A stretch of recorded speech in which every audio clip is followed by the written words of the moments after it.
આજે social media ઉપર છે એ એક ટ્રેન્ડ ખૂબ જ વાયરલ થઈ રહ્યો છે દાંતને સ્ટાઇલિશ બનાવવા માટે દાંત પર નાનો ડાયમંડ અથવા તો ક્રિસ્ટલ લગાડવાનો। પણ સવાલ એ છે કે શું આ સેફ છે? હા, જો પ્રોપર ડેન્ટલ પ્રોસિજરથી કરવામાં આવે તો ટૂથ જ્વેલરી જનરલી સેફ છે અને ટેમ્પરરી કોસ્મેટિક ટ્રીટમેન્ટ છે।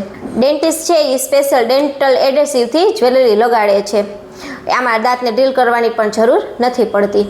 પણ યાદ રાખવું જરૂરી છે કે ટૂથ જ્વેલરી છે એ કોઈ ક્વોલિફાઈડ ડેન્ટિસ્ટ પાસે જ કરાવવું જોઈએ। કોઈ નોન પ્રોફેશનલ પાસે તમે કરાવશો તો દાંત પર પ્લેક જમવા લાગે છે, કેવિટીનો ભય વધે છે અને પેઢામાં ઇન્ફેક્શન પણ થાય છે। અને એક ઇમ્પોર્ટન્ટ પોઈન્ટ યાદ રાખવો જરૂરી છે કે ટૂથ જ્વેલરી કરાવ્યા પછી ઓરલ હાઇજીન મેન્ટેન રાખવું ખૂબ જ જરૂરી છે। એટલે રેગ્યુલર બ્રશિંગ, ફ્લોસિંગ અને ડેન્ટલ ચેકઅપ કરાવવું ખૂબ જ જરૂરી છે। તમારી સ્ટાઇલ તમારી સ્માઇલને સુંદર બનાવે છે, પરંતુ હેલ્ધી ટીથ છે એ તમારી સ્માઇલને પાવરફુલ બનાવે છે। કોઈ પણ કોસ્મેટિક ડેન્ટલ ટ્રીટમેન્ટ કરતાં પહેલાં ડેન્ટિસ્ટની સલાહ જરૂર લ્યો। હેલ્ધી સ્માઇલ માટે આજે જ વિઝિટ કરો સંજીવની ડેન્ટલ હોસ્પિટલની। Keep smiling, keep shining. Thank you.